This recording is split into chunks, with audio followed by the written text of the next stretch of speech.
Assalamualaikum. Selamat pagi Bapak dan semuanya, teman-teman. Saya cintai. Kami dari kelompok 2 izin mempresentasikan makalah kami yang berjudul Teori dan Konsep.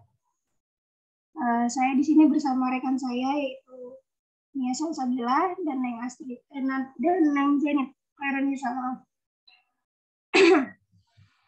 Untuk pembahasan awal akan dipaparkan oleh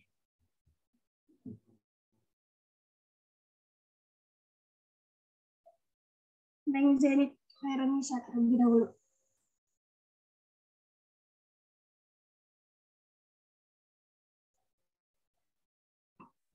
Baik, Bismillahirrahmanirrahim. Pembahasan pertama, Fitri. Ya. Baik, pembahasan pertama yaitu pengertian konsep dan teori. Yang pertama, konsep. Secara etimologis, kata konsep berasal dari bahasa Latin conceptum yang berarti sesuatu yang dapat dipahami. Pengertian lain dari konsep tersebut adalah serangkaian pernyataan, gagasan atau ide yang saling terkait dengan berbagai peristiwa atau kejadian dan menjadi dasar atau petunjuk untuk melakukan penelitian.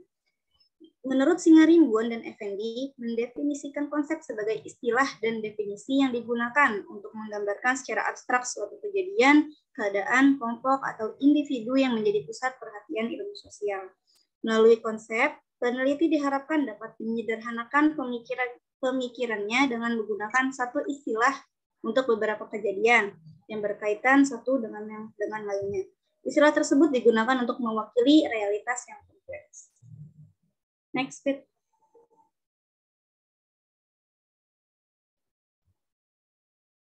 Dalam penelitian dikenal dua jenis konsep, yaitu pertama konsep-konsep yang jelas hubungannya dengan fakta atau realitas yang mereka wakili, dan kedua ialah konsep-konsep yang lebih abstrak atau tidak jelas hubungannya dengan fakta atau realitas.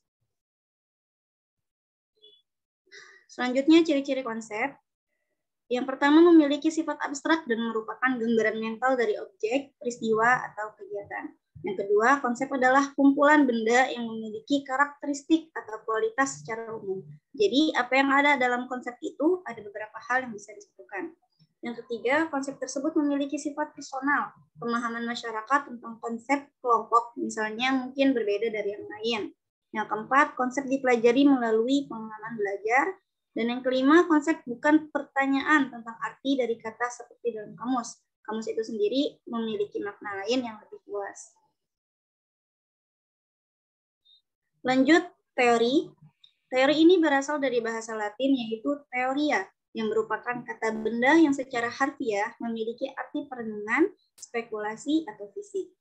Secara umum, teori adalah sebuah sistem konsep abstrak yang mengindikasikan adanya hubungan di antara konsep-konsep tersebut yang membantu kita memahami sebuah fenomena.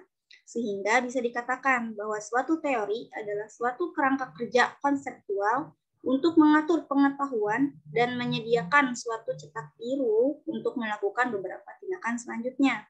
Teori adalah prinsip umum yang kredibel secara ilmiah yang menjelaskan suatu fenomena. Ini dapat didefinisikan sebagai anggapan atau sistem ide yang dimasukkan untuk menjelaskan sesuatu, terutama yang didasarkan pada prinsip-prinsip umum yang independen dari hal yang harus dijelaskan. Fungsi menjelaskan suatu fenomena adalah fitur dasar dari teori, dan fitur ini membedakan teori dari hipotesis, konsep, dan paradigma.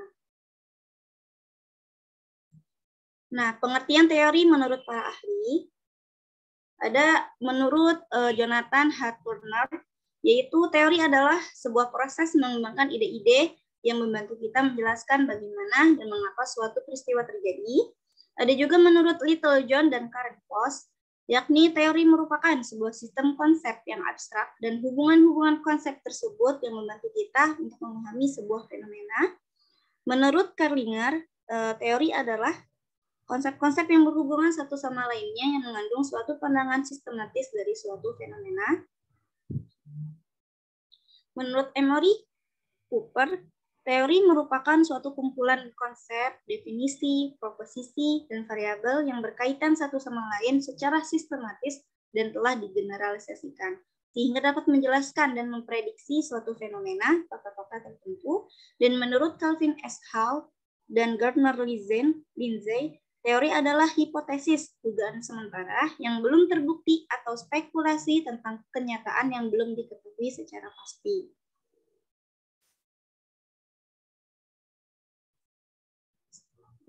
Saya kembalikan kepada moderator. Selanjutnya, fungsi teori dalam penelitian yang akan dipaparkan oleh Nia Salsabila. Bismillahirrahmanirrahim. Selanjutnya adalah fungsi teori dalam penelitian.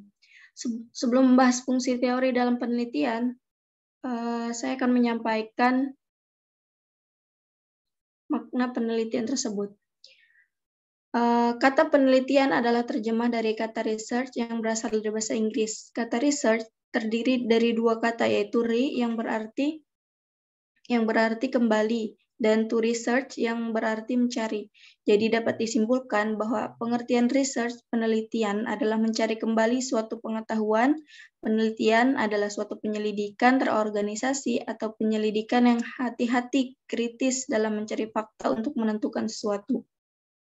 Kemudian, adapun pengertian teori dalam sebuah penelitian adalah suatu hakikat maupun serangkaian hakikat-hakikat yang menerangkan sebagian jalinan antara bermacam kenyataan serta informasi serta meramalkan ataupun memprediksi hasil-hasil yang terbarukan yang bersumber dari fakta-fakta maupun data-data. Kemudian fungsi teori dalam penelitian menurut Willis ada beberapa fungsi. Yang pertama adalah mensistematiskan. Maksudnya adalah mensistematiskan penemuan-penemuan suatu teori yang dapat digunakan dalam riset, memberikan arti suatu masalah atau kejadian-kejadian tergambarkan sama-sama bukan mempunyai hubungan yang relatif signifikan. Kemudian yang kedua itu melahirkan hipotesis. Penafsiran yang disimpulkan pada perihal ini adalah menciptakan suatu teori dan merupakan suatu generator yang tidak ternilai dari hipotesis-hipotesis riset, serta dalam menafsirkan yang lain merupakan salah satu khasiat teori, ialah mengantarkan kaum intelektual ataupun kaum akademisi untuk menemukan pendapat-pendapat atas suatu masalah yang akan dipecahkan. Hipotesis sendiri dalam penelitian adalah proposisi atau dugaan yang belum terbukti ya, teman-teman. Kemudian yang ketiga adalah mohon maaf ini ada kesalahan, jadi ini ketiga. Yang ketiga adalah pendugaan. Penafsiran yang disimpulkan merupakan membuat prediksi dari suatu teori yang bisa digunakan untuk melaksanakan prediksi ataupun ramalan. Bagian ini hampir sama dengan arti yang kedua, yaitu melahirkan hipotesis, namun dengan implikasi yang lebih matematis.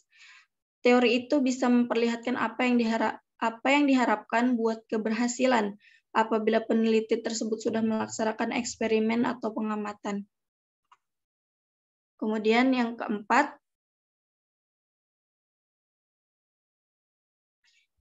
adalah memberikan penjelasan. Penafsiran yang disimpulkan kalau suatu teori bisa digunakan untuk menerangkan, serta guna teori dalam hal ini buat menanggapi persoalan kenapa terjalin peristiwa-peristiwa ataupun kejadian-kejadian tertentu, serta kenapa manipulasi suatu variabel ataupun peubah menciptakan pergantian pada variabel ataupun peubah yang lain.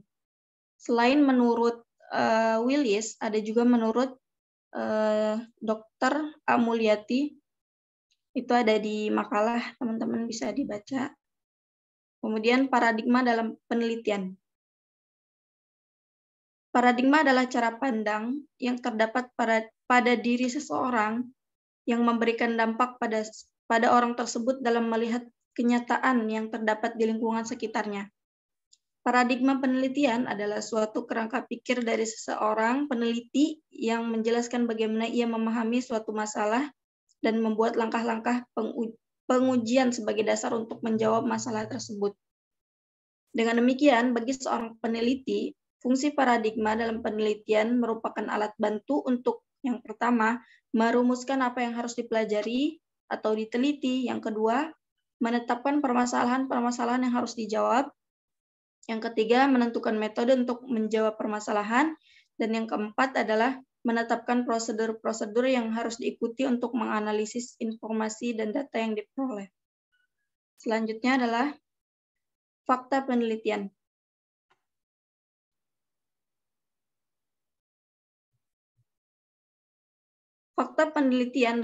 Fakta dalam KBBI adalah keadaan atau peristiwa yang merupakan kenyataan atau sesuatu yang benar-benar terjadi.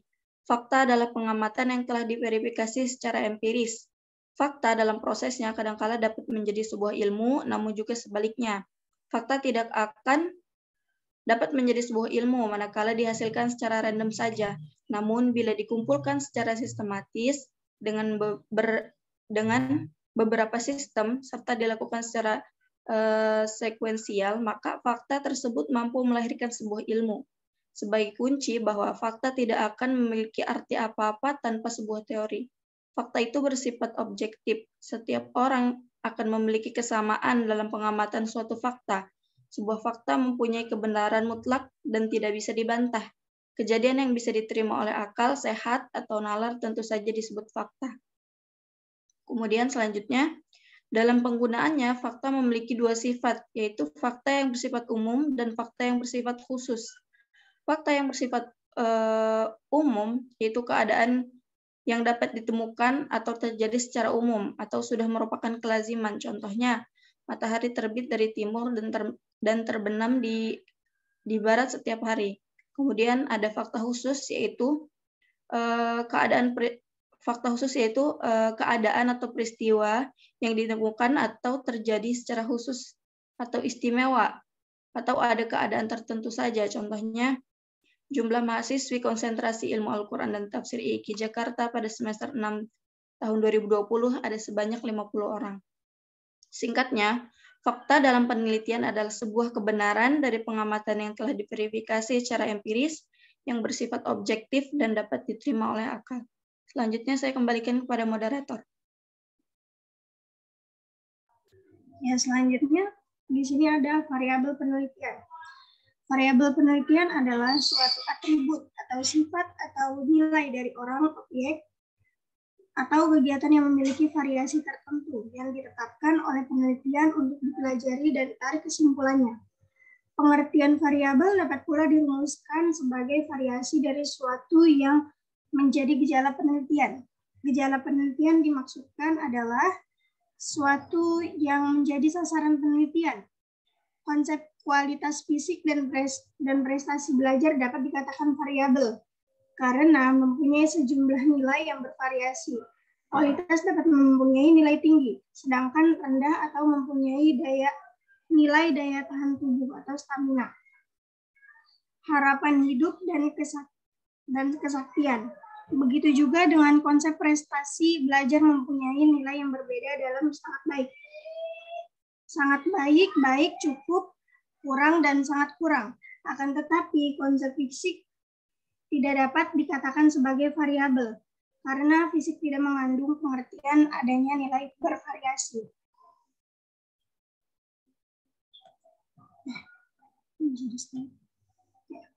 Namun demikian, konsep-konsep yang tidak mengandung nilai yang beraneka itu dapat diubah menjadi variabel dengan memusatkan pada aspek-aspek tertentu.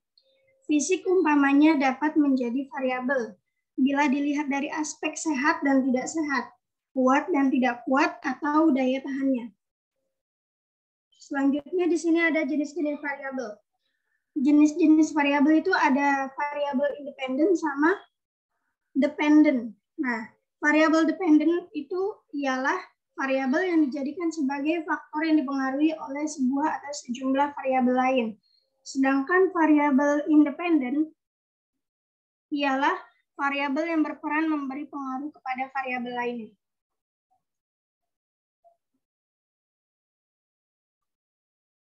Variabel independen dapat pula dibedakan dalam dua jenis, yaitu variabel prediktor atau utama dan variabel kontrol atau penguji. Selanjutnya dilihat dari sifatnya. Variabel penelitian dapat pula dibedakan dalam dua jenis, variabel discrete atau categorical variable dan variabel continue. Variabel discrete ialah suatu konsep yang mengandung nilai secara horizontal, atau dengan kata lain suatu konsep yang mempunyai variasi nilai ke dalam bentuk dan jenis. Sedangkan variabel kontinu ialah suatu konsep yang mengandung nilai bervariasi ke dalam tingkatan atau jenjang. Ya. Sekian presentasi dari kami. Teman-teman, jika ada yang bertanya, silakan ditanyakan.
Assalamualaikum, Bapak.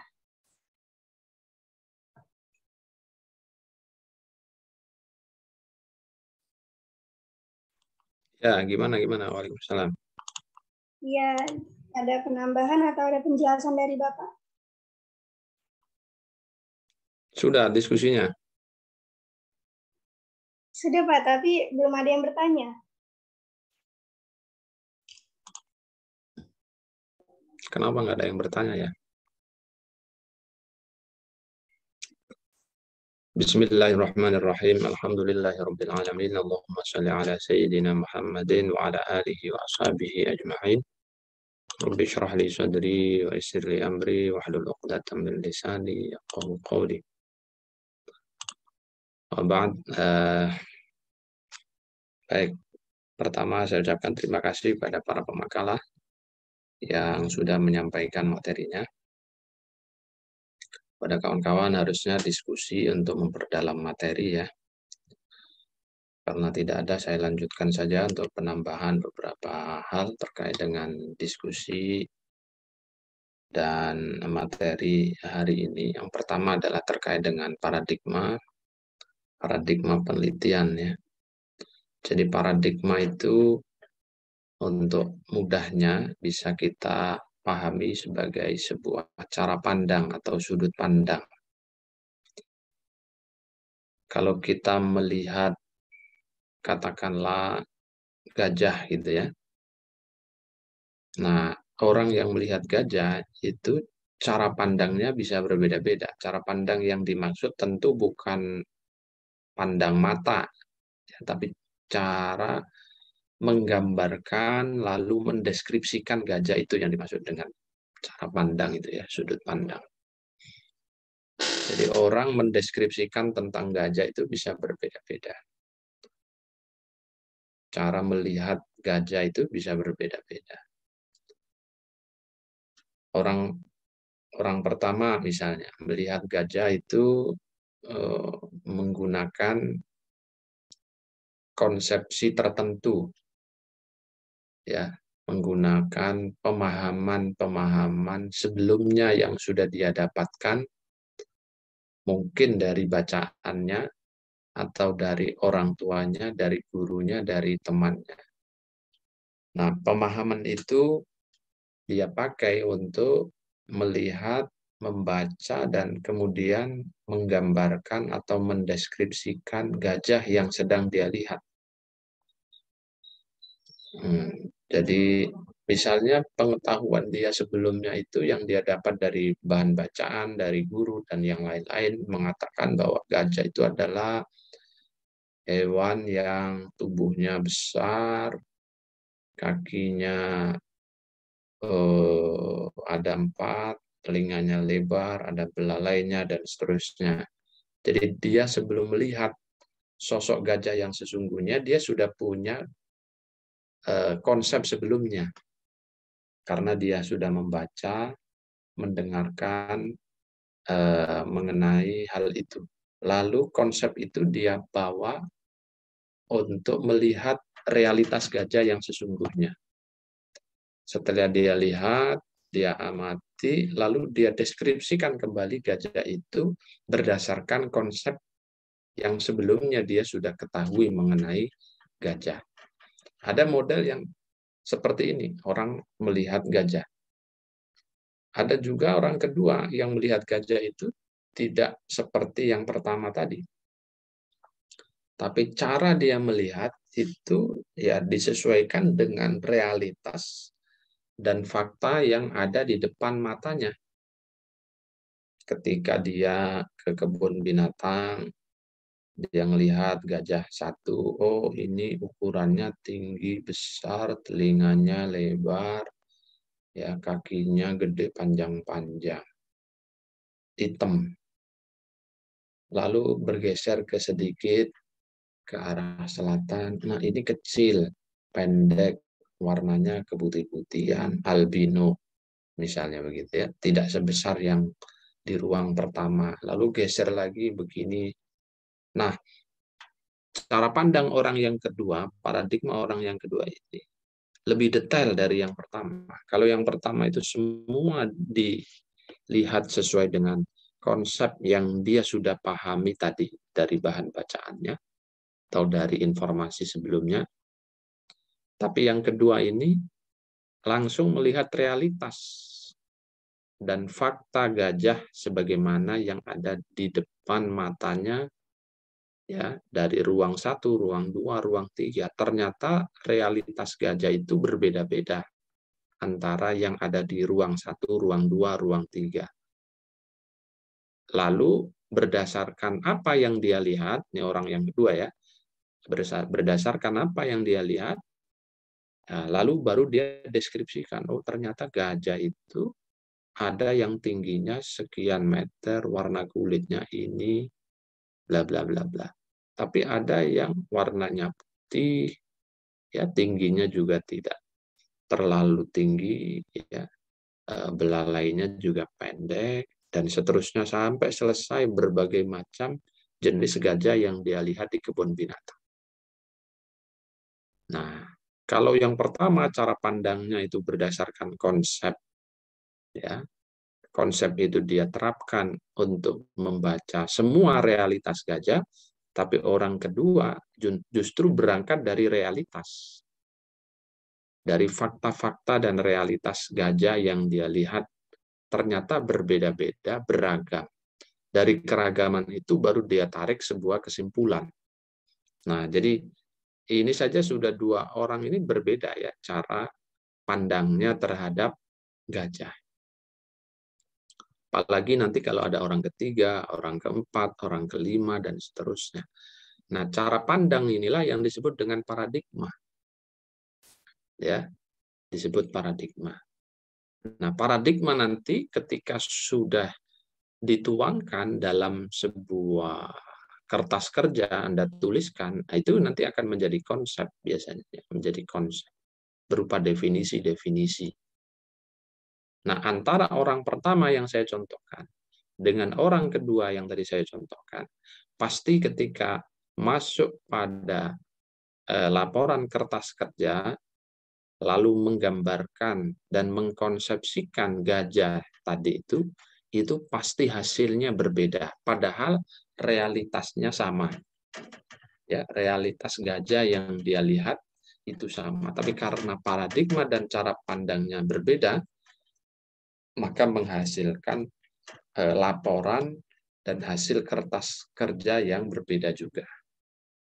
Itu gampangannya ya, gampangannya di dalam memahami apa sih paradigma itu. Dia cara pandang dan masing-masing orang punya cara pandangnya sendiri-sendiri. Likulli ra'sin ra'yun. Gitu ya. Setiap kepala punya pendapat, punya cara pandangnya.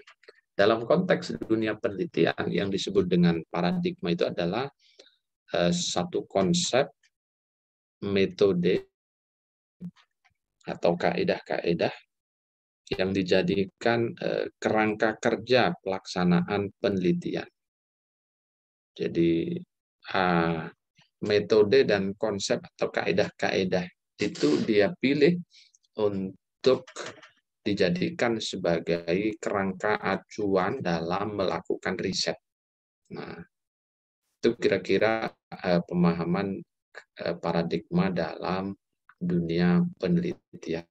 Nah, apa saja bentuk-bentuk paradigma yang biasa digunakan oleh para peneliti dalam dunia ilmu sosial, ya, bukan dalam dunia ilmu eksakta, tapi ilmu sosial. Karena kita masuk dalam kerangka rumpun ilmu sosial, maka kita spesifik dalam ilmu sosial. Kalau eksakta, nanti biar kawan-kawan eksakta yang akan membahasnya, ya. Nah, antara lain ya, di antara bentuk atau macam-macam paradigma dalam ilmu sosial, terutama itu yang pertama adalah ada paradigma positivistik. Jadi ini berasal dari filsafat positivisme, ya, yang melihat realitas dan kebenaran itu dari satu fenomena yang bersifat tunggal. Lalu realitas tersebut dia ukur menggunakan instrumen yang valid dan reliabel. Jadi tadi yang saya contohkan, maka orang pertama itu menggunakan paradigma positivistik. Ya, orang pertama yang melihat gajah tadi itu menggunakan paradigma positivistik. Karena apa? Karena dia melihat realitas gajah itu hanya dengan realitas tunggal. Jadi dia tidak menggambarkan gajah itu dengan keunikan dan variasinya yang begitu beragam dan berbagai macam. Jadi sudut pandang yang ada di kepala dia berdasarkan konsep yang dia baca dan dia dengar, itulah yang mempengaruhi cara kerja dia di dalam mendeskripsikan sosok gajah yang tadi sudah saya contohkan, ya. Jadi dia menggunakan prosedur yang sudah baku berupa konsep-konsep yang sudah dia pahami sebelumnya. Nah, ini model kelompok pertama yang menggunakan paradigma atau cara pandang, sudut pandang positivistik. Jadi kira-kira kalau nggak A ya B, kalau nggak hitam ya putih. Itu cara berpikir positivistik. Dalam konteks dunia penelitian, paradigma semacam ini melahirkan riset, ya, yang disebut dengan riset kuantitatif, penelitian kuantitatif, penelitian yang berbasis pada angka-angka, data-data yang dapat dihitung, dikuantifikasi. Maka rumus-rumusnya juga adalah rumusan-rumusan hitungan berdasarkan rumus-rumus statistika, gitu ya. ada rumus korelasional, ada rumus macam-macam ya dalam ilmu statistika itu ya. Nah, yang kedua ada yang menggunakan paradigma interpretive constructivism. Interpretive ya, namanya juga interpretive constructivism.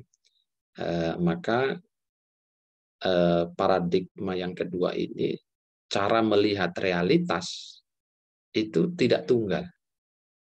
Jadi dia mencoba untuk menggambarkan realitas itu sesuai dengan keunikan dan keberbagai macaman realitas yang ada. Itu mirip dengan contoh yang kedua, ya, orang kedua yang tadi saya gambarkan. Sehingga ketika dia melihat realitas gajah, itu tidak digeneralisir menjadi satu deskripsi saja, tetapi ternyata bisa bermacam-macam sesuai dengan realitasnya. Ada gajah yang tinggi besar, ukurannya sekian meter, warna kulitnya hitam. Tapi ada gajah yang kecil, warna kulitnya putih, ada yang albino, dan lain-lain. Dia gambarkan keunikan-keunikan itu berikut karakteristiknya. Maka itulah disebut dengan paradigma interpretif. Jadi dia mampu menginterpretasi dan mengkonstruksi realitas sesuai dengan keunikan dan karakteristik realitas itu sendiri. Jadi tidak tunggal ya, jadinya itu sangat bermacam-macam nanti.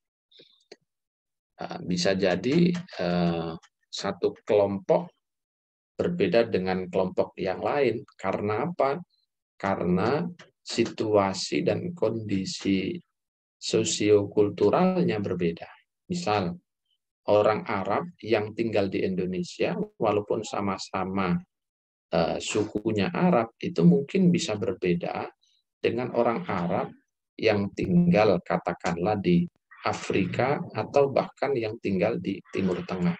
Walaupun sesama dari gen yang sama, ya, sama-sama suku. Nah, itulah ya pekerjaan peneliti yang menggunakan paradigma interpretive constructivism itu akan selalu melihat realitas itu sesuai dengan realitasnya secara beragam. Maka secara konsep ya Islam itu ya sama gitu ya, tetapi secara implementatif ya, kadang-kadang kita menemukan keragaman itu.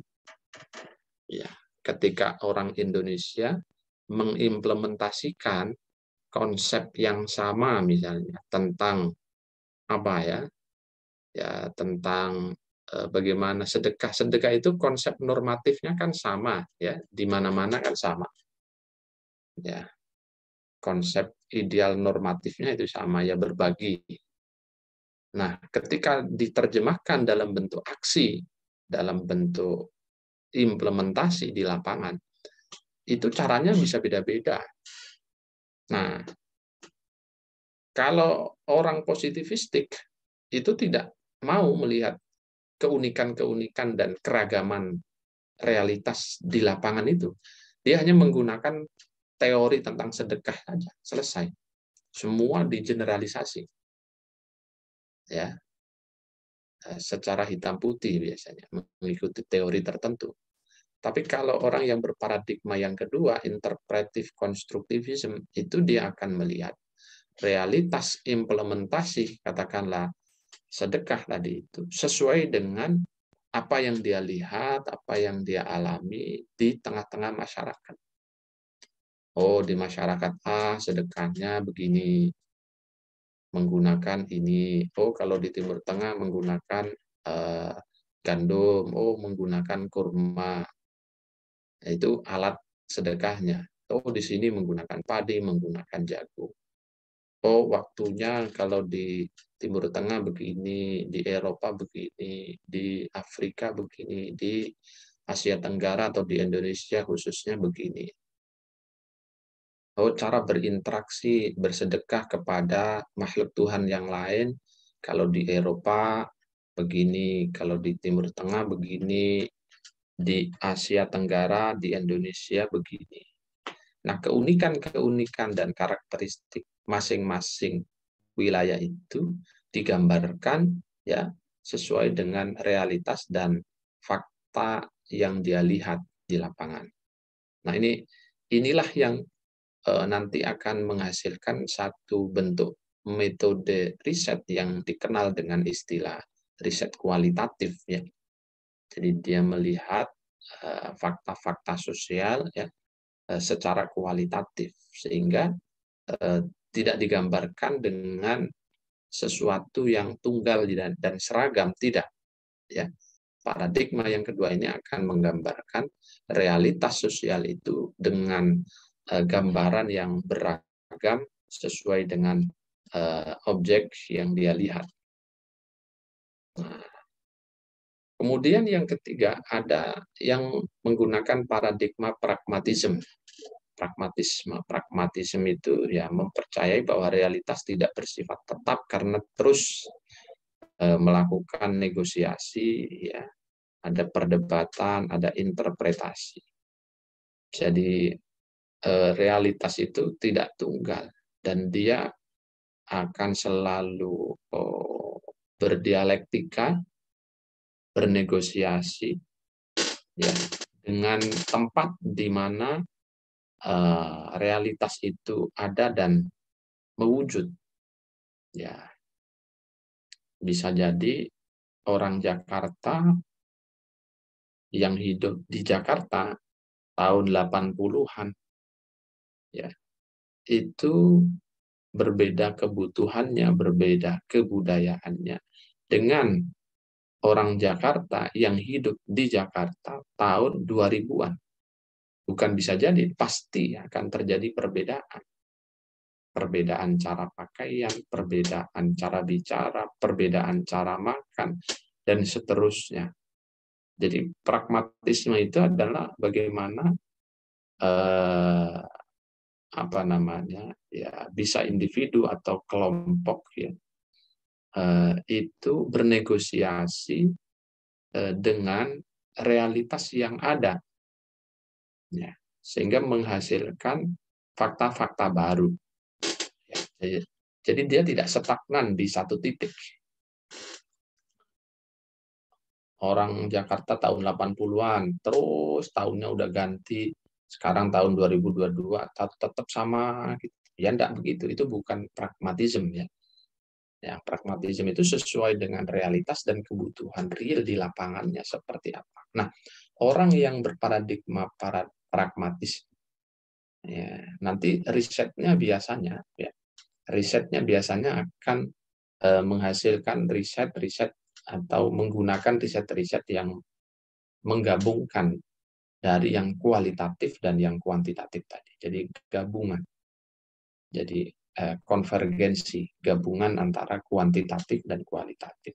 Karena dia melihat realitas tidak sekedar hanya sesuai dengan konsep dan teori, ya, tetapi dia melihat realitas itu sesuai dengan kebutuhan real yang ada di lapangan. Makanya metodenya tidak tunggal, dia akan menggunakan berbagai macam metode dan jenis penelitian. Yang keempat, ada yang menggunakan paradigma subjektivisme. Ya. Paradigma ini beranggapan bahwa realitas itu adalah apa yang diyakini oleh peneliti sebagai sebuah kenyataan. Namanya subjektivisme, maka ya sangat subjektif ya. Tergantung penelitinya masing-masing.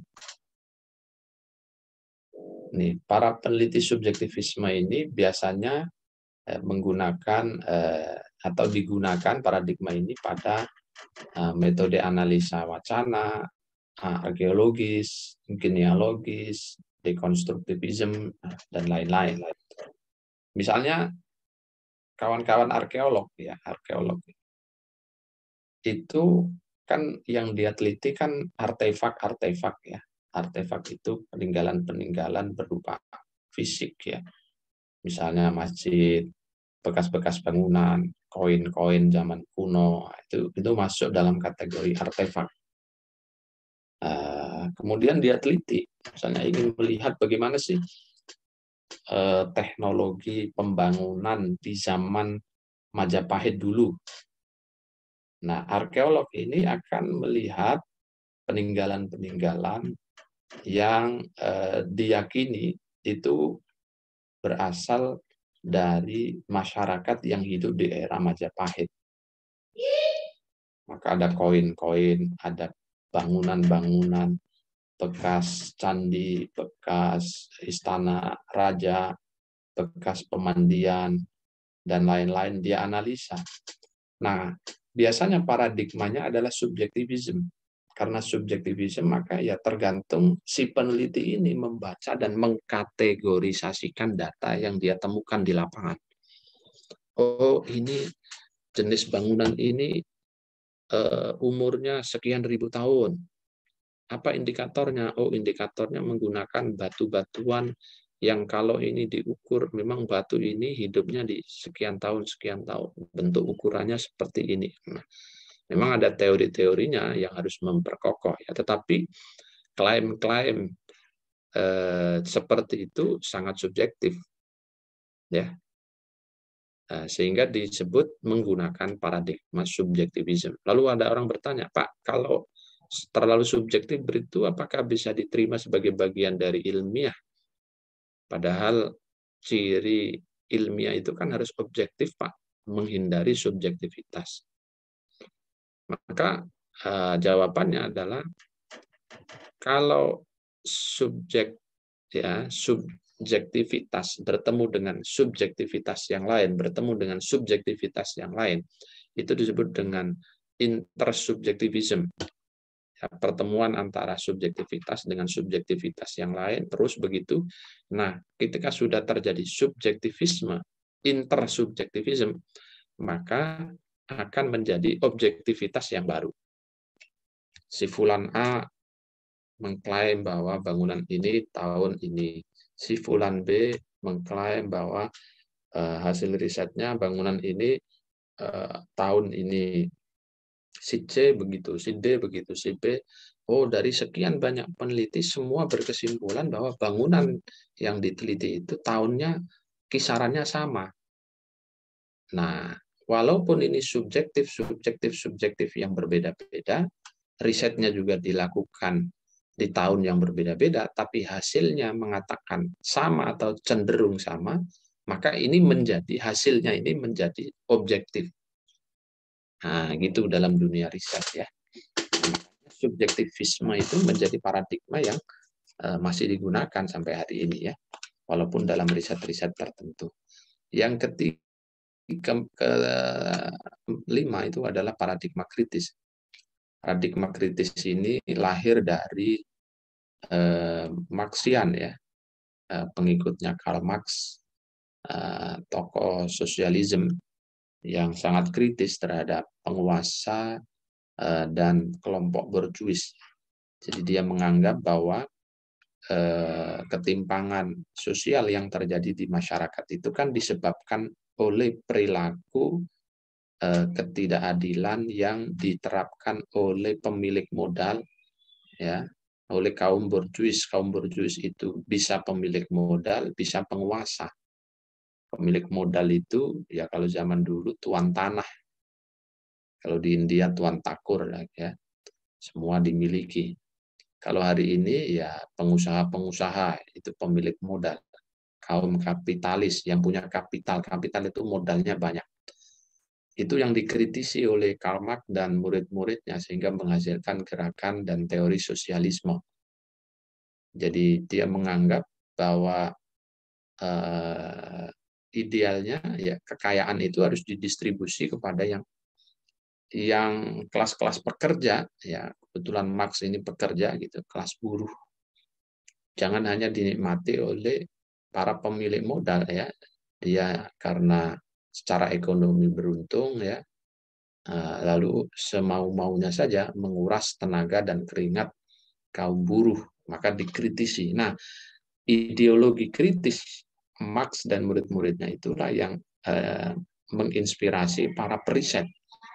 Lalu periset-periset atau peneliti itu ketika melihat data-data dan realitas yang dia teliti, itu tidak sekedar deskriptif menggambarkan apa adanya, realitas tersebut atau objek penelitian tersebut, tetapi dia kemudian menggali, ya, menggali secara kritis.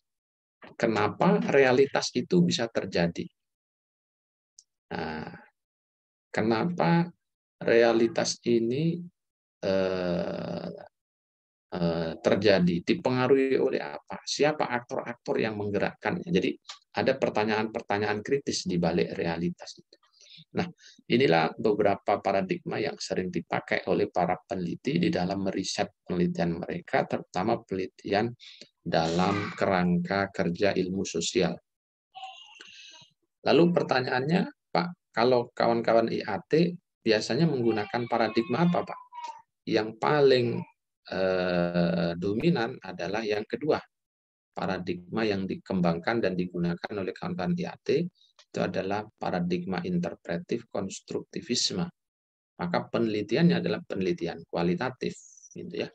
Walaupun kadang-kadang ada juga yang sebagian kecil sekali menggunakan paradigma positivisme dengan penelitian kuantitatif, tapi itu pun persentasenya sangat kecil dan cenderung justru pragmatisme, artinya menggabungkan antara dua kecenderungan model penelitian, baik yang kuantitatif maupun kualitatif. Dia gabungkan, dia campur menjadi satu. Dan lagi-lagi yang model ini sangat sedikit. Jadi yang dominan itu adalah interpretif konstruktivisme. Jadi kawan-kawan IAT misalnya meneliti tentang apa pandangan mufassir, katakanlah Fakhruddin Ar-Razi, ya, tentang ayat-ayat kauniyah. Ayat-ayat kauniyah dalam tafsir Mafatihul Ghaib, ya, karya Fakhruddin Ar-Razi. Ya. Ini kan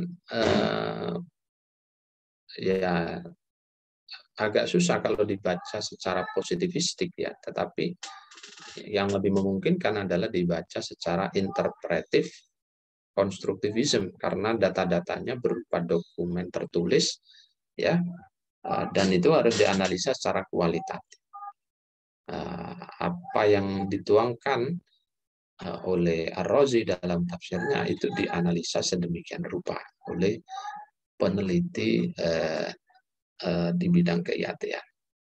Memang belakangan sedang kami dorong agar penelitian itu tidak hanya deskriptif, ya, paradigma interpretif semata, tetapi bagaimana juga dikombinasi dengan paradigma kritis.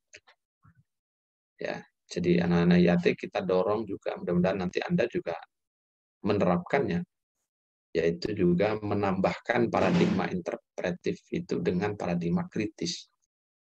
Nah, contohnya bagaimana? Contohnya, misalnya Anda meriset tentang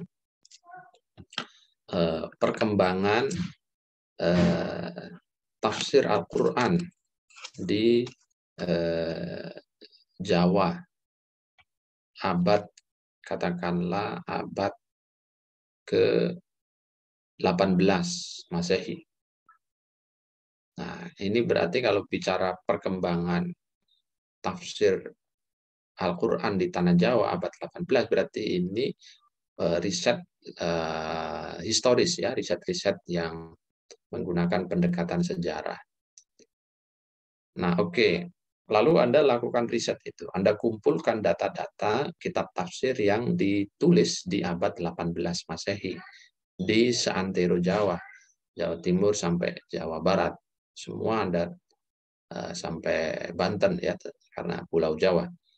Anda kumpulkan, kemudian Anda deskripsikan siapa menulis apa, kapan, dan lain sebagainya, bla bla bla bla, sesuai dengan kebiasaan Anda melaporkan perkembangan kitab-kitab, ya, dalam penulisan makalah. Maka tidak berhenti di situ. Anda tambahi dengan paradigma kritis. Kalau berhenti di situ kan hanya interpretatif konstruktivisme. Anda hanya melakukan konstruksi terhadap data-data yang berserakan. Oh, di Jawa Timur ada 10 karya secara berurutan, si fulan, si fulan, si fulan. Jawa Tengah ada 5 karya, di Jawa Barat ada. Nah, itu berhenti di deskriptif. Nah, mau kita itu Anda harus berparadigma kritis, Anda insertkan pertanyaan-pertanyaan, misalnya, kenapa di Jawa Timur di abad 18 hanya ada 10 karya? Ya. Ada masalah apa? Apakah karena penetrasi para kolonialisme, dalam hal ini Belanda, itu sangat kuat sehingga mengebiri daya kreativitas para ulama untuk menulis kitab tafsir misalnya. Nah, ini kan pertanyaan-pertanyaan kritis yang harus dijawab melalui riset Anda. Sementara di Banten, kenapa kok hanya ada 2 karya? Padahal ulamanya di 18 itu banyak, misalnya begitu ya. Ada aspek apa ini? Nah, pertanyaan why itu terus menjadi kata kunci yang terus dituangkan dalam riset yang berparadigma kritis. Saya harapkannya seperti itu ya, anak-anak IAT itu. Jadi nanti Anda semua itu paradigmanya adalah ditambah, tidak hanya interpretive constructivism, tetapi juga ditambah plus kritis, biar risetnya sangat menarik. Nunggu adzan dulu ya, karena ini adzannya kencang.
Baik.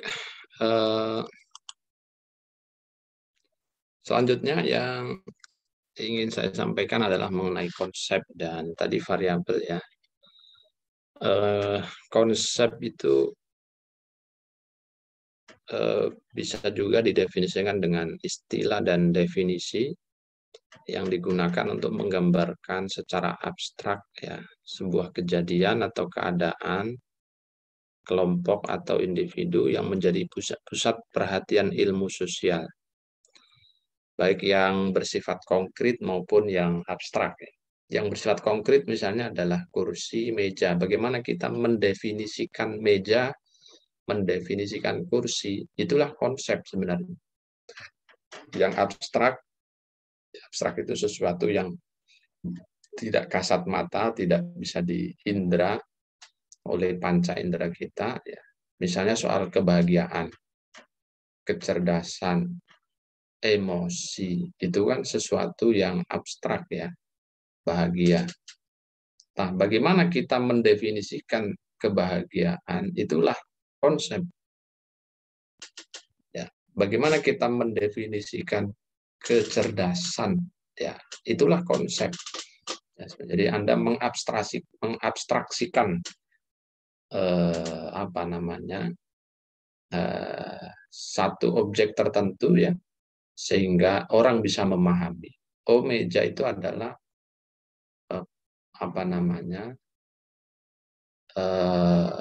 benda yang terbuat dari kayu, ya, kakinya ada 4, lalu di tengahnya ada kayu lebar gitu ya. Biasanya dipakai untuk menulis, untuk makan dan menaruh barang-barang. Maka ketika ada penjelasan seperti itu, kita akan bisa memahami. Ketika mendengar kata kursi, oh itu yang dimaksud dengan kursi, gitu. Itu namanya konsep ya. Gampangannya, misalnya dalam dunia keseharian mahasiswa, terutama yang aktif di DEMA ya. Kalau Anda menyelenggarakan seminar, ya, seminar nasional tentang bla bla bla bla bla. Nah, agar bisa dipahami oleh khalayak, termasuk juga oleh panitia tentu saja, biasanya akan dibikin konsepnya. Maka ditulislah proposal atau ditulislah TOR, term of reference, mengenai kegiatan seminar nasional tersebut. Nah, maka kemudian ditulislah proposalnya, di situ ada latar belakangnya, kenapa sih menyelenggarakan seminar, kapan penyelenggaraannya, di mana ya waktunya kapan, narsumnya siapa, biayanya menghabiskan berapa rupiah gitu,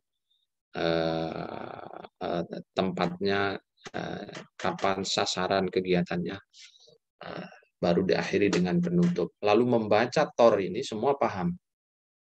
Oh, ternyata begini ya yang akan diselenggarakan. Oh, ini tahu seminar nasional besok itu. Nah, jadi setelah Anda jelaskan, maka baru bisa kita pahami apa itu seminar nasional yang akan diselenggarakan. Pun demikian ya, kebahagiaan. Orang kan bingung, apa sih kebahagiaan itu? Tapi setelah Anda berikan penjelasan, Anda berikan definisi, baru jelas itu apa kebahagiaan. Dan definisi itu bisa beragam. Ya. Konsep itu bisa beragam, tidak hanya tunggal. Misalnya yang sederhana sering kita temui, terutama di beranda-beranda media sosial di weekend itu. Ya, ketika mencoba untuk mengkonsep tentang kebahagiaan itu kan berbeda-beda. Ya, ada sebagian yang menulis bahagia itu sederhana ketika bisa ngopi di warung bersama istri. Lalu ada di beranda yang lain, bahagia itu sederhana ketika aki-aki dan nini-nini berjalan menyusuri sungai. bahagia itu sederhana ketika setoran tahfidz tepat waktu. Jadi macam-macam orang mengkonsepsikan tentang bahagia. Nah, tapi kalau tidak diberi penjelasan secara definitif, orang kan bingung apa sih kebahagiaan. Nah, kalau dalam dunia penelitian, nah, penjelasan mengenai ini menjadi penting, dan penjelasan itulah yang disebut sebagai konsep, ya. Jadi konsepnya harus jelas. Makanya nanti Anda akan ditanya gitu. Misalnya Anda meneliti tentang qiraat Al-Quran dalam tafsir Marah Labid karya Nawawi Bantali. Biasanya penguji akan bertanya, qiraat yang Anda maksud di sini apa? Berarti dia tanya konsep. Maka Anda harus menjelaskan.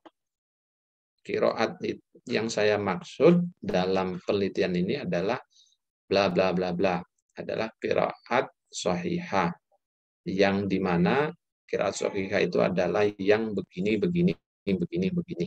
Hanya itu yang kami teliti dalam riset ini. Jelas itu. Ya. Jadi Anda harus memilih konsep itu. Ya, itulah yang disebut konstruksi, ya, ketika Anda melakukan batasan-batasan secara khusus terhadap konsep. Hal konsep itu kan kerangka, bisa juga definisi yang masih sangat beragam. Setiap ahli bisa mengatakan perspektifnya masing-masing, seperti tadi saya contohkan. Bahagia menurut si fulan ini, menurut si fulan ini, menurut si fulan yang lain ini. Nah, ketika sudah Anda tetapkan satu di antara sekian banyak konsep yang ada, maka itu disebut dengan konstruk.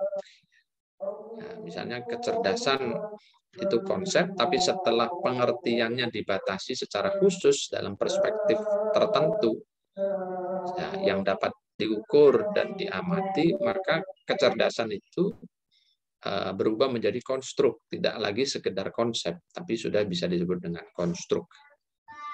Ya.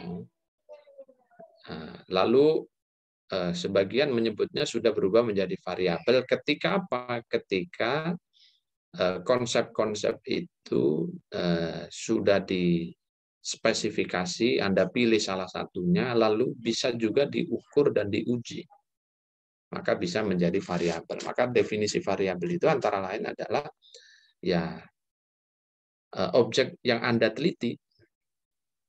Nah, objek yang Anda teliti itu kan bisa bervariasi, makanya disebut dengan variabel. Variabel itu sendiri kan makna dasarnya sesuatu yang berubah-ubah, ya. Nah, sifatnya bisa berubah-ubah, bisa bermacam-macam. Nah, dari sekian banyak yang bermacam-macam itu, lalu Anda pilih salah satu saja yang bisa diukur dan diteliti. Setelah Anda tentukan sesuatu yang bisa diukur dan diteliti itu, maka bisa disebut sebagai variabel penelitian Anda. Nah, nanti pembagiannya bisa macam-macam, ya. Tadi sudah disampaikan, ada variabel dependen, ada variabel independen. Tapi kalau dalam konteks penelitian IAT, independen, dependen itu jarang dipakai, ya. Pembagian variabel dependen, independen, multivariate, moderator, macam-macam, itu biasanya dipakai dalam konteks penelitian kuantitatif, ya. Sementara kalau yang kualitatif cenderungnya itu adalah variabel yang setara. Memang ada satu dua yang menggunakan independen, dependen, ya. Ya, misalnya pengaruh qiraat syadzah terhadap penafsiran Al-Quran. Berarti karena menggunakan pengaruh itu bisa independen dan dependen. Yang independen itu kan variabel bebas.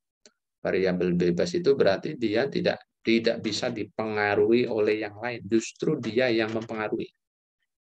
Nah, maka dalam konteks judul yang tadi saya contohkan, pengaruh qiraat syadzah terhadap penafsiran, yang independen itu adalah qiraat syadzah. yang dependent, ya, yang terikat atau yang bisa dipengaruhi itu adalah yang penafsiran Al-Quran. Di penafsiran Al-Quran itu variabel dependent. Depend itu kan tergantung, ya. Makanya dia terpengaruh. Terpengaruh oleh apa? Dalam konteks judul yang tadi saya contohkan, terpengaruh oleh variabel sebelumnya, yaitu qiraat syaddah. Makanya qiraat syaddahnya ini itu disebut sebagai variabel independen, variabel yang bebas, yang merdeka. Karena merdeka, bebas, maka dia bisa mempengaruhi yang lain. Dalam konteks judul tadi, yang dipengaruhi ada apa? Yang dipengaruhi adalah penafsiran Al-Quran. Ada, tetapi tidak banyak, ya, dalam dunia riset ke-IAT-an itu. 1-2 ada. Yang paling banyak dan sering itu di penelitian-penelitian kuantitatif, di tarbiyah, di syariah, di ekonomi, dan mungkin prodi-prodi eksakta, ya, yang lebih banyak memakai jenis-jenis seperti itu.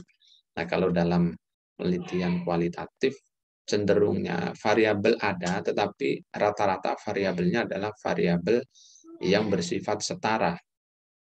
Artinya tidak ada variabel yang satu lebih tinggi atas yang lain. Nah, contohnya bagaimana, Pak, yang setara itu? Misalnya begini, jilbab dalam perspektif Quraisy Shihab, ya kan? Lalu kajian tafsir Al-Misbah. Variabelnya mana, Pak, ini? Ya, variabelnya adalah jilbab. Variabel pertamanya adalah jilbab. Lalu yang kedua yang mana, Pak? Yang kedua adalah penafsiran Pak Quraisy yang ada dalam Al-Misbah, ya, atau pandangan Pak Quraisy yang ada dalam Al-Misbah. Itu variabel yang kedua. Antara yang pertama dengan yang kedua itu tidak saling tarik-menarik, ya. Dia posisinya ya setara di situ. Tidak ada yang independen dan dependen, tidak ada dalam judul yang saya contohkan terakhir ini.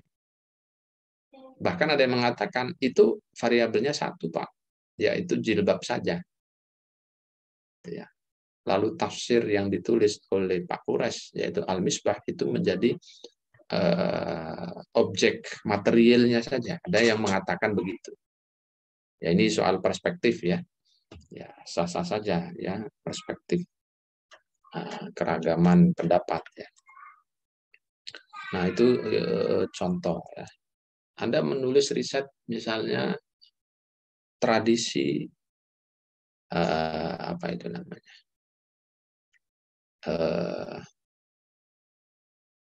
Khataman Al-Quran di pesantren apa gitu, ya, pesantren A. Nah, maka variabelnya ya tradisi khataman Al-Quran. Itu variabel objek utama yang Anda teliti dan yang akan Anda ukur, ya, secara kualitatif, ya. Lalu pesantren A tadi menjadi apa, Pak? Sebagian mengatakan itu menjadi objek materialnya. Dari situlah Anda melakukan analisa, menjadikan pesantren A itu sebagai pintu masuk, ya, untuk mengetahui tradisi khatmul Quran tadi. Tapi variabel utamanya itu adalah khatmul Quran. Tapi ada pendapat lain yang mengatakan variabel pertama adalah tradisi khatmul Quran, variabel kedua adalah pesantren A, ya, yang Anda jadikan objek tadi. Nah, apakah antara tradisi khatmul dengan pesantren A saling tumpang tindih? Variabel ini tidak, ini variabel yang setara, gitu, ya. Tidak saling pengaruh dan dipengaruhi, tapi dia variabel yang setara. Nah, itu contoh praksis, ya, yang sering kali dipraktekkan oleh mahasiswa-mahasiswa IAT dalam riset-riset mereka. Kemudian Nah, ini saya kira tidak usah. Nah, ini tadi yang saya sebut ya. Contoh konsep itu misalnya bacaan Quran, kebahagiaan. Nah, itu konsep ya. Jadi definisi buahnya kan apa sih bacaan Al-Quran? Definisi Anda jelaskan bla bla bla bla bla. Menurut si fulan bla bla bla bla. Menurut si fulan bla bla. Nah, penjelasan fulan itu konsep. Kebahagiaan Anda jelaskan. Menurut si fulan begini, si fulan begini, si fulan. Nah, penjelasan si fulan itu konsep terhadap kebahagiaan. Lalu ketika konsep yang banyak tadi itu Anda pilih satu saja, maka menjadi konstruk ya. Bacaan Al-Quran adalah cara melafalkan ayat-ayat ya sesuai dengan tajwid. Anda pilih ya definisi yang Anda pilih itu menjadi konstruk. Ini istilah-istilah teknis dalam dunia riset. Lalu dari konstruk, dari konsep, lalu Anda rubah menjadi konstruk dengan cara dipilih, atau Anda definisikan dengan redaksi Anda sendiri, misalnya. Nah, dari konstruk itu baru dirumuskan menjadi sebuah judul penelitian. Misalnya apa? Pengaruh bacaan Al-Quran terhadap kualitas kebahagiaan hidup. Ya, karena ini judulnya pengaruh, maka bisa ini variabelnya yang pertama adalah bacaan Al-Quran, yang kedua adalah kualitas kebahagiaan hidup. Bacaan Al-Quran itu variabel, ya, variabel objek pertama yang akan Anda teliti. Kualitas kebahagiaan itu variabel kedua. Ya. Nah, karena ada kata pengaruh, berarti bisa jadi riset ini adalah menempatkan variabel pertama sebagai variabel independen, yaitu bacaan Al-Quran, lalu kualitas kebahagiaan itu menjadi variabel dependen, ya, variabel yang terikat oleh apa? Oleh variabel independen, yaitu bacaan Al-Quran. Jadi seberapa besar bacaan Al-Quran itu dapat mempengaruhi kualitas kebahagiaan hidup seseorang. Nanti akan Anda riset dengan wawancara, dengan observasi, dan seterusnya. Kalau contohnya begini, maka bisa kita sebut variabel pertama sebagai independen, variabel kedua sebagai dependen. Ya. Jadi kualitas kebahagiaan itu bisa disebut variabel karena apa? Karena dia sudah bisa diukur, kan? Bisa diteliti karena kualitas kebahagiaan. Pun demikian tingkat kecerdasan, misalnya begitu ya.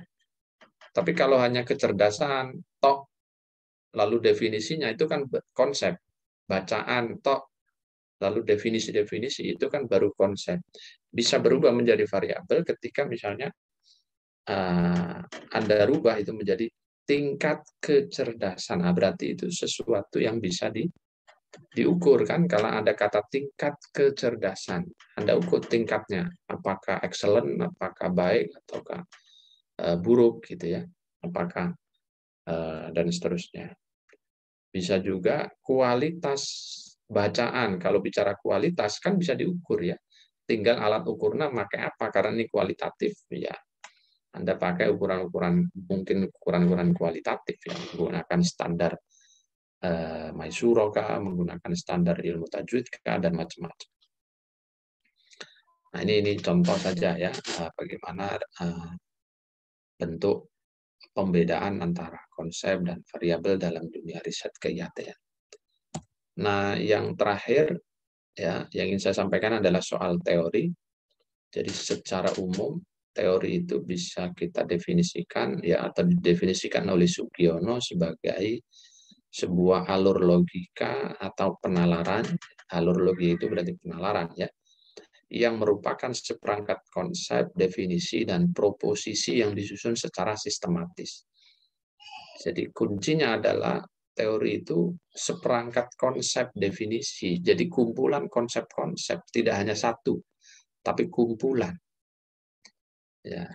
Tapi tidak sekedar Anda kumpulkan, tapi itu dikumpul dan disusun secara sistematis sehingga diterima oleh logika. Dia logik. Jadi Anda lakukan strukturisasi, ya, konsep 1, konsep 2, konsep 3 Anda strukturkan secara sistematis, dan setelah disistematisir itu diterima oleh logika. Kalau tidak diterima berarti masih bermasalah dalam proses sistematisasinya, gitu ya. Apakah salah dalam pemilihan diksinya atau dalam menyusun kalimatnya, bisa jadi. Ataukah memang salah di dalam menggambarkan dan meletakkan konsep-konsep itu, ya, bisa jadi. Nah, jadi sebelum bisa diterima oleh alur logika, maka itu belum bisa disebut sebagai teori, gitu ya. Makanya pengujiannya kan lama teori itu, ya. Pengujiannya itu cukup lama, tidak hanya sekali lalu jadi, dia akan diuji lagi oleh orang lain, diuji lagi oleh orang lain. Ketika diuji dan terus digunakan, maka dia bisa menjadi sebuah teori. Saya ingin menggambarkan contoh praktek praksisnya, ya. Anda belajar misalnya dalam ulumul Quran, ada mutlak muqayyad, ada am khos, ada muhkam mutasyabih, ada makki dan madani. Nah, misal dalam makki dan madani, ya, itu di situ banyak konsep, ya. Apa sih makkiyah, apa sih madaniyah, itu konsepnya banyak sekali. Ada yang melihat dari sudut pandang kronologis, ada yang melihat dari sudut pandang geografis, ada yang melihat dari sudut pandang sosiologis, dan masing-masing nanti punya penjelasan konsepsionalnya, ya, dari masing-masing perspektif tadi, sosiologis, kemudian geografis dan kronologis, ya. Itu punya definisinya masing-masing. Nah, oke. Lalu kita ambil satu paradigma saja. Ya, misalnya paradigma kronologis, bahwa yang dimaksud dengan makki adalah ayat atau surat yang turun sebelum Nabi hijrah. Sementara madani adalah ayat atau surat yang turun pasca hijrah. Ya.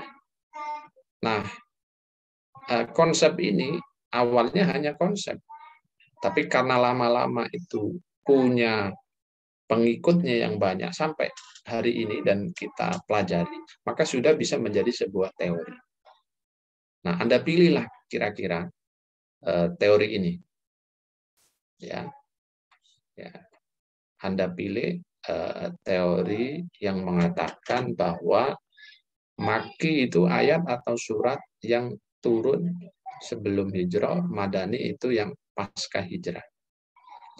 Nah, berdasarkan teori ini, lalu Anda mencoba untuk mengklasifikasi ayat-ayat Al-Quran. Nah, gitu ya. Jadi penggunaannya begitu nanti kira-kira.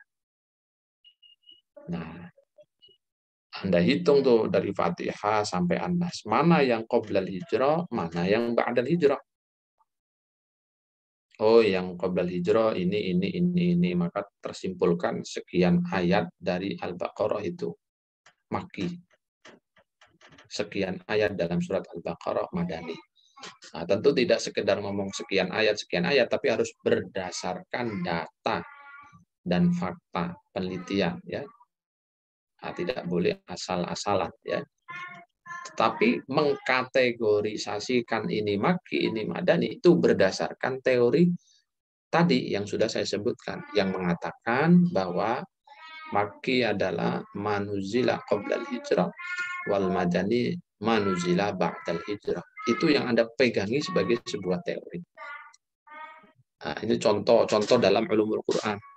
Contoh lain misalnya tentang qiraat. Qiraat itu macam-macam, ada syadza, ada masyhurah, ada mutawatir, ahad. Nah, dan masing-masing punya definisi. Oke, kita ambil satu.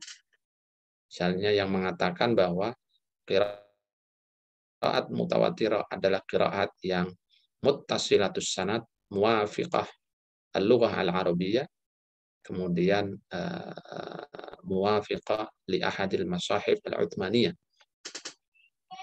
Ini Anda pegangi sebagai sebuah teori, dan teori ini Anda jadikan sebagai alat ukur untuk mengukur, misalnya katakanlah qiraat-qiraat yang ada di dalam tafsir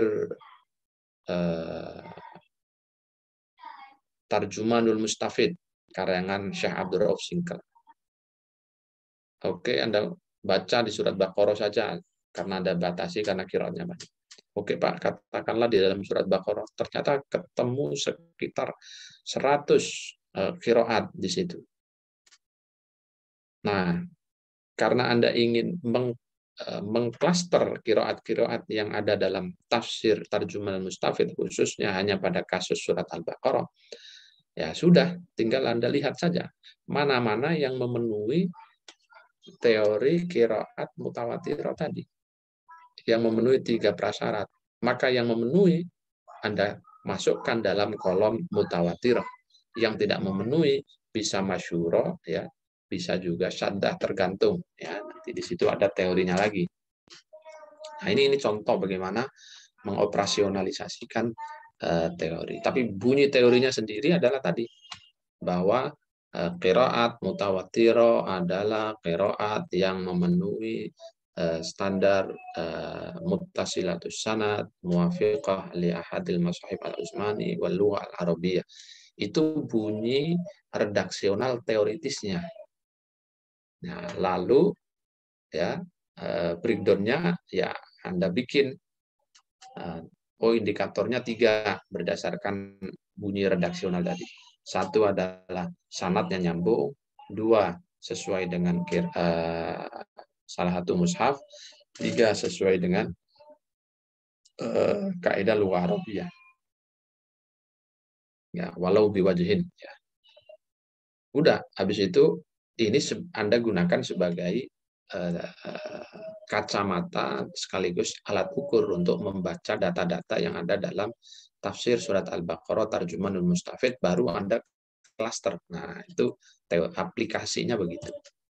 Nah, karena itu fungsi teori itu bisa untuk mengeksplanasi, memprediksi, mengontrol, dan sebagai alat analisa interpretasi, ya. Yang saya tadi contohkan itu adalah alat analisa dan interpretasi qiraat tadi. Anda menggunakan teori dalam qiraat, dalam hal ini adalah teori qiraat sahihah, Anda pakai untuk menganalisa dan menginterpretasi, memetakan, ya, qiraat-qiraat yang tertuang dalam tafsir Tarjumanul Mustafid, khususnya surat Al-Baqarah. Ya, itu teori. Jadi, terakhir yang ingin saya tambahkan adalah bedanya antara teori dalam konteks penelitian kualitatif dan kuantitatif. Digunakan untuk apa? Kalau penelitian kuantitatif, biasanya teori itu dipakai untuk memperjelas persoalan, menyusun hipotesa, menyusun instrumen, dan pembahasan hasil analisa data. Ini kuantitatif. Makanya kalau Anda baca dalam riset-risetnya kawan-kawan tarbiyah, ketika mengkaji teori itu nanti ujungnya pasti ada hipotesa. Jadi teorinya dia pakai untuk menyusun hipotesa itu, dan hipotesanya ya seperti itu, ya. Misalnya berpengaruh, tidak berpengaruh. Jadi, hanya ada 2 hipotesa biasa. Nah, hipotesa itu dibuktikan dalam risetnya. Apakah mengikuti hipotesa pertama ataukah sesuai hipotesa yang kedua. Nah, hipotesa dirumuskan dari mana? Dari teori yang dia sudah bahas sebelumnya. Itu kuantitatif. Tapi kalau di kita yang kualitatif tidak seperti itu. Jadi teori itu kita pakai sebagai apa? Sebagai pola atau pattern, ya. Untuk apa? Ya, untuk menganalisa data. Ya, pola itu seperti gimana, ya? Anda mau membatik. Nah, agar batik Anda itu jelas arah lekukan-lekukannya, kan ada polanya. Ya. Maka Anda bikinlah pakai pensil duluan itu, polanya itu. Nah, teori kira-kira dalam ilmu penelitian kualitatif itu seperti Anda seperti membuat pola sebelum Anda membuat warna di dalam kain batik itu. Jadi pola, jadi Anda jadikan pola. Makanya tadi saya contohkan, qiraat saddah, qiraat mutawatirah, polanya itu ini. Ya, yaitu syaratnya ada muttasilatus sanad, yang kedua itu sesuai dengan kaidah bahasa Arab, sesuai dengan salah satu mushaf Utsmani. Itu polanya. Nah, pola ini Anda pakai untuk mengcapture data-data yang ada di dalam tafsir Tarjumanul Mustafid. Nah, setelah Anda capture menggunakan pola ini, maka akan jadi itu.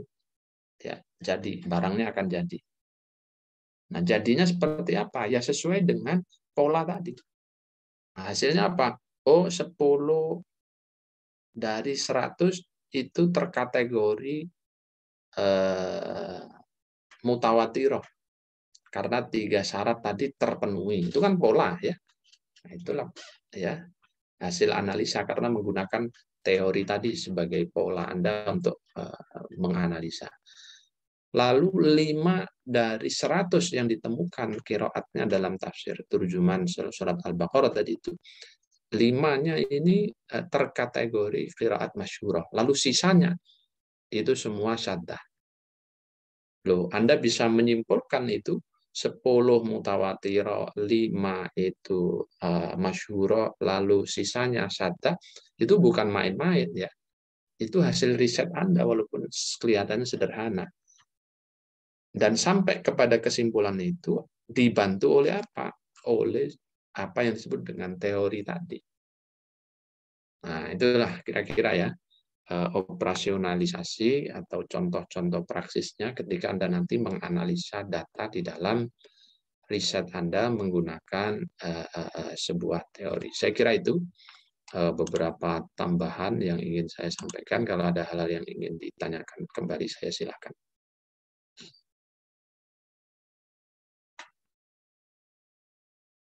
Silakan. Kalau masih ada.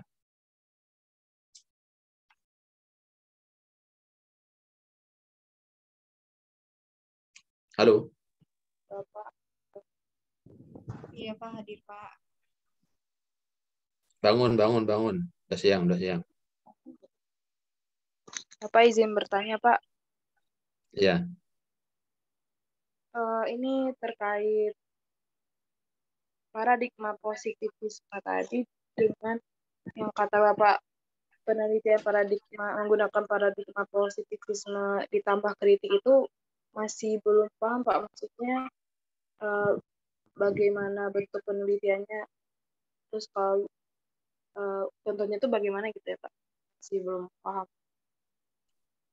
Ya, kawan-kawan IAT itu kebiasaannya menggunakan paradigma interpretif yang kedua tadi ya, konstruktivisme. Ya, jadi bagaimana bentuk contoh praksisnya gitu ya. Kalau paradigma interpretif konstruktivisme itu kan bentuk penelitiannya kan kualitatif ya. Nah, lalu untuk riset yang berparadigma kritis itu juga kualitatif ya. Nah, contohnya bagaimana contohnya? Yang menggabungkan antara dua paradigma. Contohnya begini. Tadi sebenarnya sudah saya contohkan ya, tapi saya ingin memberi contoh yang lain. Berarti Pak maksud bukan positivisme ya, berarti interpretif ya, sama kritis ya Pak?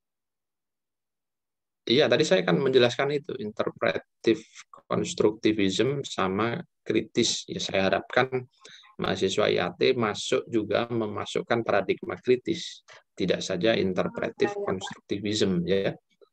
Saya tadi dengarnya sama positivisme. Jadi tadi saya contohkan misalnya pada di perkembangan tafsir Al-Quran di Jawa abad 18. Kalau tidak salah begitu tadi saya berikan contoh iya, Pak, ya. Iya. Pak. Tadi soalnya saya salah dengar, saya kira penelitian dengan paradigma kritik ditambah dengan positif gitu. Ternyata interpretif. Jadi saya salah paham. Ya, interpretif konstruktivisme ditambah dengan kritis ya. Kritis ya. Baik, Pak. Oke. Jadi nggak jadi ya. Oke, yang lain. Terus sama ini Pak, soal variabel tadi Pak, bukan, iya variabel yang ada independen, ada dependen, terus ada yang setara, dan ada yang di atas itu masih belum paham saya Pak. Oh, maaf Pak. Oke ya. Saya ulang lagi ya untuk variabel ya. Jadi variabel saya contohkan aja biar misalnya tadi pengaruh ya, pengaruh qiraat syadzah terhadap penafsiran Al-Quran. Ini misalnya judul pertama ya. Maka yang menjadi variabel pertama adalah qiraat syadzah. Variabel keduanya adalah penafsiran Al-Quran. Lalu pertanyaannya, Pak, adakah di antara dua variabel ini yang independen dan dependent? Kalau judulnya begini, ya, karena menggunakan kata kunci pengaruh, ya, maka bisa jadi ada. Mana berarti yang independen? Yang qiraat syadzah. Ya. Kalau maksud independen dan dependen itu gimana Pak? Qiraat syadzah. Independen. Independen itu sama dengan bebas atau yang mempengaruhi. Ya. Kalau penafsiran Al-Quran dalam konteks riset yang judulnya begini ya, nanti kalau judulnya lain ya beda lagi. Ini berarti dependent. Dependent itu apa? Terikat atau yang dipengaruhi. Paham maksudnya ya? Iya, Pak. Nah, itu nah ini. Jadi qiraat syadzah ini menjadi variabel ya, objek yang diteliti tapi statusnya independen, artinya bebas. Nah, atau independen itu juga bisa dimaknai dengan yang mempengaruhi. Nah, sementara penafsiran Al-Quran dalam konteks riset yang judulnya seperti ini itu menjadi variabel atau objek penelitian yang bersifat dependen. Dependen artinya terikat, tergantung, atau yang dipengaruhi. Jadi qiraat syadzah dapat nggak mempengaruhi penafsiran? Kan gitu ya. Nah, nanti atau pertanyaan lain, seberapa jauh ya pengaruh qiraat syadzah terhadap penafsiran Al-Quran? Ya kan? Yang mempengaruhi yang mana? Yang mempengaruhi yang mana? Halo? Qiraat syadzah. Iya, qiraat syadzah. Yang dipengaruhi? Yang dipengaruhi penafsiran. Iya kan? Karena karena kata kunci yang digunakan dalam judul ini adalah pengaruh qiraat syadzah terhadap penafsiran Al-Quran. Karena itu qiraat syadzah menjadi variabel independen. Variabel yang Mempengaruhi. Mempengaruhi apa? Atau mempengaruhi apa ya? Mempengaruhi penafsiran Al-Quran. Sejauh mana pengaruh tersebut? Ya Anda riset. Ya kan? Anda riset. Nanti hasil risetnya lah yang kemudian Anda laporkan. Nah, oke, sampai sini paham ya? Ini yang model dependen, independen. Oke, sekarang saya ingin contoh lain. Enggak, yang ini paham dulu. Paham nggak ini? Paham, Pak. Paham? Oke. Sekarang saya contoh yang kedua. Tadi contohnya jilbab dalam perspektif Quraisyhab. Katakanlah kajian tafsir Al-Misbah. Ini contoh ya. Jangan Anda buat proposal begini, udah banyak. Nah, dalam contoh kasus yang kedua ini ya, maka jilbab ini menjadi variabel pertama. Bapak, lalu ya. Afwan Pak, Bapak ini share screen tidak ya? Iya, saya share screen. Tidak terlihat Pak. Loh. Saya udah ngetik dari tadi. Oh iya, belum, sorry. Ah, ini kelihatan ya? Nah, iya udah. Makanya kok saya utak-utak sendiri ternyata belum share screen.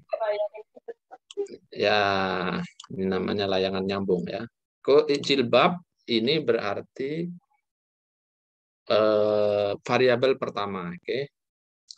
Lalu Quraisyhab ya, pandangan. Ini perspektif ini kan sama dengan pandangan sebenarnya, ya.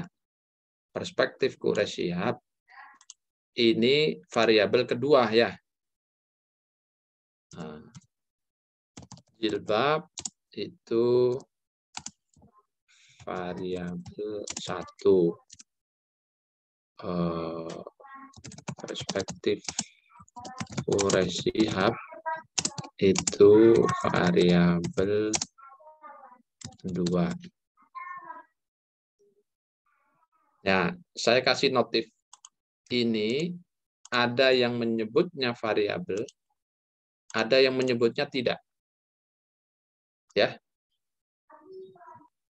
Oke. Ada yang hanya menyebut jilbab ini variabel. Berarti kalau judulnya begini variabelnya berapa, Pak? Ya 1. Yaitu jilbab.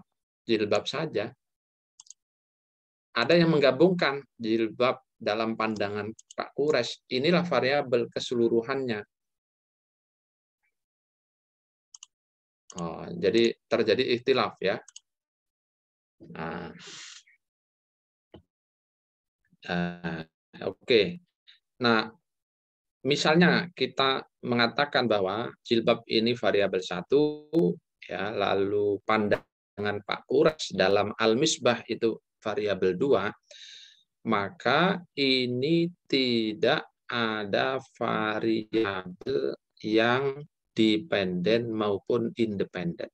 Tapi ini variabelnya setara. Paham ya maksud saya? Karena apa? Dalam tema ini tidak ada yang dipengaruhi dan yang mempengaruhi. Tidak ada kan ini dalam perspektif Quraisyhab. Tidak ada yang mempengaruhi dan yang dipengaruhi. Tidak ada kan? Halo? Iya Pak, tidak ada. Tidak ada. Makanya disebut dengan apa? Variabelnya setara. Kalau yang atas kan jelas ini. Pengaruh, qiraat, sada terhadap penafsiran Al-Quran. Berarti kan ada yang mempengaruhi, ada yang dipengaruhi, ya kan? Kalau ini jilbab dalam perspektif Quraisyhab, kajian tafsir nggak ada yang dipengaruhi dan tidak ada yang mempengaruhi. Karena itu tadi saya sebut, kalaulah ini disebut dengan 2 variabel, maka variabelnya sama-sama setara. Tidak ada yang tinggi, tidak ada yang rendah. Kalau ini ada yang tinggi, ada yang rendah. Yang tinggi yang mana? Yang independen dong, karena dia bebas mempengaruhi yang dependen.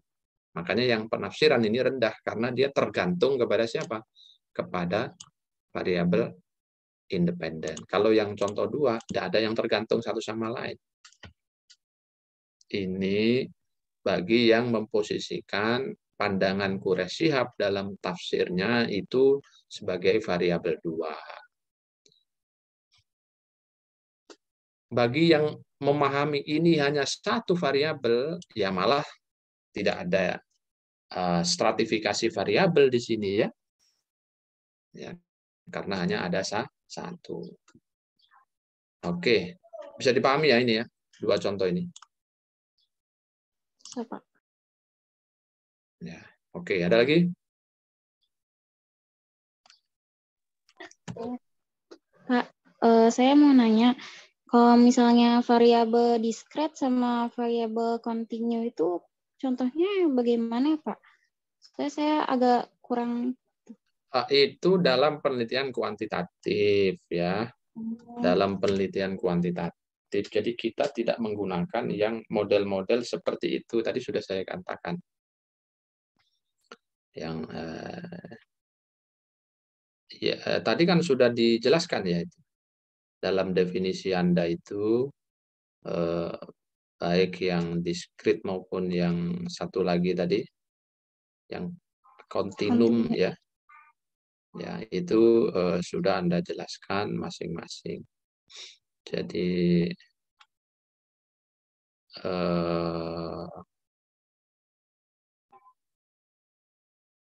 tadi di mana makalah Anda itu? Mana ya?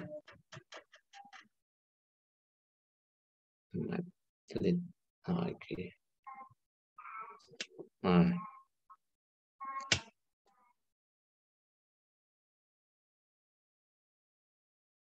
Nah. Jadi makalah Anda di mana ya? Kelas apa sih ini? B apa C? C, Pak. C. Matlit C. Oh ini. Ada kan di sini tadi? Nah, itu ada tulis tuh. Variabel penelitian. Variabel ya. Berdasarkan sifatnya. Ya, variabel diskrit satu konsep yang mengandung nilai secara horizontal atau dengan kata lain variasi nilai ke dalam bentuk dan jenis. Misalnya laki-laki, perempuan, ya kan? Kemudian apalagi kaya, miskin, ya kan? Nah, lalu yang kontinu itu tingkatan atau jenjang, misalnya SD, SMP, SMA. Kemudian apalagi jenjang, apa jenjang itu berarti? SD, SMP, SMA. Kemudian anak-anak, remaja, dewasa, tua.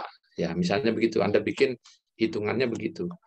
Ya, tapi biasanya seringnya dipakai dalam konteks penelitian kawan-kawan kuantitatif ya, untuk sensus misalnya, atau untuk survei, katakanlah siapa sih pemilu partai A yang nyoblos itu dari kelompok mana saja, milenialnya berapa, kemudian generasi Z-nya berapa, generasi kolonialnya berapa. Nah, pembagian itu kan berarti itu berdasarkan variabel kontinu ya, karena dia ada penjenjangan generasi Z, generasi milenial, generasi kolonial gitu misalnya ya kan. Nah, kalau Anda mengkategorikan variabelnya itu ke dalam variabel diskrit, itu berarti bukan menggunakan penjenjangan tadi, tetapi menggunakan jenis berapa persen laki-laki yang berpartisipasi dalam pemilu, berapa persen perempuan yang berpartisipasi dalam pemilu. Nanti dihitung secara kuantitatif itu. Nanti ketemu 65% laki-laki, sekian persen perempuan, ya kan? Itu berarti penggunaan variabelnya adalah variabel diskrit ya. Ya, Pak. Oke. Makasih, Pak. Baik. Ada lagi? Cukup? Terakhir, Pak. Kalau untuk Hmm? kayak living Quran gitu, Pak, berarti dia pada paradigma penelitiannya apakah positivisme, Pak? Kan dia kuantitatif enggak gitu, atau gimana, atau bisa kualitatif gitu, Pak, kalau living Quran? Living Quran itu kualitatif. Jadi kualitatif itu bisa library, bisa lapangan. Ya. Maaf, sorry. Kalau living Quran tidak, maaf. Kalau kualitatif itu bisa library, bisa lapangan. Nah, living Quran itu kan lapangan, ya datanya artinya Anda cari di lapangan, tidak cari di perpustakaan. Nah, Anda cari di lapangan, wawancara, observasi. Nah, ketika dikumpulkan, itu bisa Anda analisa secara kualitatif, bukan kuantitatif. Ya kan? Nah, gimana Pak cara menganalisa datanya secara kualitatif? Ya berarti Anda menggunakan teori-teori yang tadi saya contohkan penggunaannya. Jadi misalnya tadi tradisi Khatmul Quran di pesantren A. Maka pertanyaannya biasanya kalau tradisi itu kan bicara tentang asal-usul tradisi itu. Kalau bicara asal-usul, masa dihitung kuantitatif? Maksudnya dihitung kuantitatif kan tidak bisa, tapi dideskripsikan. Jadi kiai ini kapan memulai tradisi ini? Tradisi Khatmul Quran ini dari gurunya siapa dulunya? Terus sampai ketemu dalam kitab tafsir apa, kan begitu. Oh, ini ada penjelasannya dari tafsir Ar-Razi. Dan Anda laporkan. Itu kan kualitatif. Walaupun datanya Anda terjun ke lapangan karena wawancara, tanya ke sini, tanya ke situ, ya kan? Dapat jawaban ya Anda jelaskan secara kualitatif. Oke, itu genealoginya, ya asal usul sanadnya. Lalu proses pelaksanaan tradisinya bagaimana? Kan Anda amati, kan observasi itu pengamatan, Anda amati. Oh, biasanya dimulai dari habis ada sholat subuh nih, terus bergantian kelas 1 ngabisin, kelas 2, kelas 3, sampai nanti menjelang maghrib. Itu setiap hari dilakukan, tapi bergantian. Kadang juga dalam momentum-momentum tertentu, hari-hari besar, ya itu langsung satu pesantren semuanya, ribuan santri menjalankan Khatmul Quran. Tapi teknisnya begini-begini. Dalam keadaan yang pertama tadi, itu seperti ini. Dalam keadaan yang kedua, PHB itu seperti ini. Anda gambarkan. Kan kualitatif itu. Lalu dilihat fungsionalnya, aspek motif-motif. Kenapa sih ada penyelenggaraan Khatmul Quran? Oh, motifnya begini, ada yang begini, santri ini mengatakan ini, santri itu mengatakan begini. Anda laporkan dalam riset Anda. Semuanya kualitatif itu ya. Jadi penelitiannya di lapangan, tapi tetap berjenis kualitatif. Jadi jenisnya ada dua, datanya kualitatif, tapi dari sisi tempat itu di lapangan. Kan kemarin sudah kita bahas ya jenis-jenis penelitian. Atau penelitian dilihat dari jenisnya. Kalau dilihat dari tempatnya, maka ada 3 kan kemarin. Ada library, ada field research, ada laboratory research. Jadi ada riset yang tempatnya itu di laboratorium. Kenapa? Ya karena ya virus satu disambung virus yang lain jadinya apa? Virus ini dikasih serum ini jadinya apa? Itu tempatnya di laboratorium. Anak kedokteran biasanya. Makanya disebut riset laboratorium. Library karena apa? Ya setiap hari Anda bergumul di library, di perpustakaan kan, karena membuka buku ini, buku itu, membuka jurnal ini, jurnal itu. Makanya disebut library research. Tapi ada yang ketiga, dilihat dari tempatnya nih. Yang ketiga itu field research. Field itu lapangan. Jadi ada terjun ke lapangan. Kenapa? Datanya nggak ada di perpustakaan, nggak ada di laboratorium. Adanya di tengah-tengah masyarakat yang Anda jadikan objek penelitian. Di pesantren A, Anda wawancara, Anda observasi. Maka jenisnya Anda sebut apa?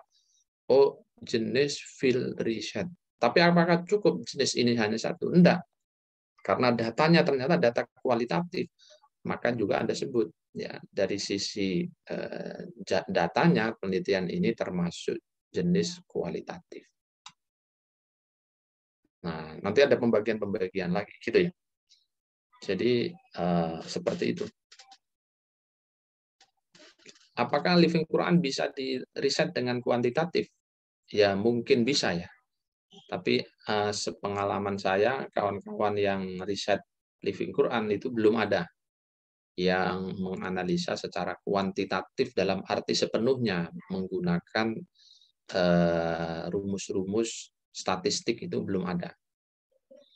Paling banter dia gabungin. Gabungin yang saya maksud bagaimana? Misalnya tadi, ketika dia mau wawancara, maka teknik wawancaranya dia menggunakan teknik dalam riset-riset kuantitatif dengan mengambil persentase sampelnya 10%, 15%. Nah, itu kan teknik dalam kuantitatif, tapi dia pakai. Kemudian dalam sebagian analisanya dia mempersentasekan, membuat persentis ya, di persentase sekian persen yang laki-laki, sekian persen yang perempuan. Itu kan model-model kuantitatif.